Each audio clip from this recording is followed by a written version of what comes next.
Hello friends, welcome back to my channel. मैं हूं साजिदा नफीस और आप देख रहे हैं कॉडीज़ ग्रेट चैनल।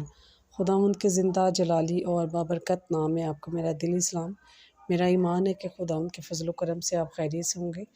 आज की वीडियो में हम सीखेंगे खुदा अपने लोगों को बचाता है और इसके लिए बहुत बड़ा मुआज़ा करता है।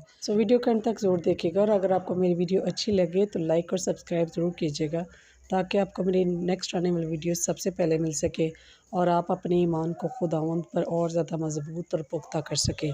चलिए चल कर शुरू करते हैं अपनी वीडियो को और सीखते हैं कि खुदा अपने लोगों को कैसे बचाता है। खरूज 14 बाब।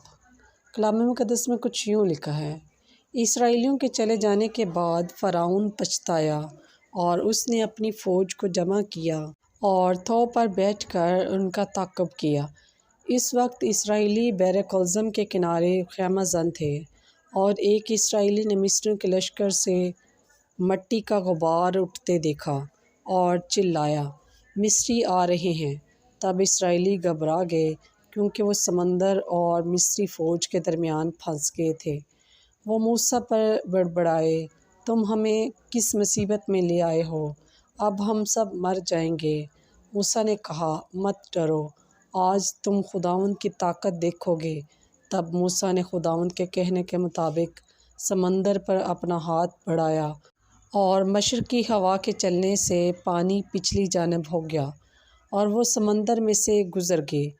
मर्द, औरतें, बच्चे और जानवर एक कसीर मजमा समंदर में से गुज़रा।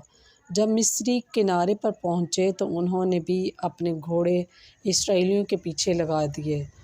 जब इसराइली दूसरे किनारे पर पहुंच गए तो समंदर के दोनों तरफ का पानी मिल गया और मिस्रियों की तमाम फ़ौज फ़िरौन समेत समंदर में गर्क हो गई और इसराइली जान गए कि खुदा ने उनको बचाया है।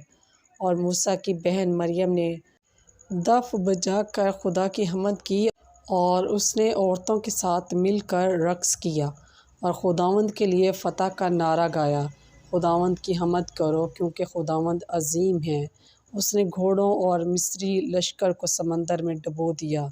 बस पाक कलाम के पढ़े और सुने जाने पर खुदावंद की ख़ास बरकत हो, खुदावंद का शुक्र हो।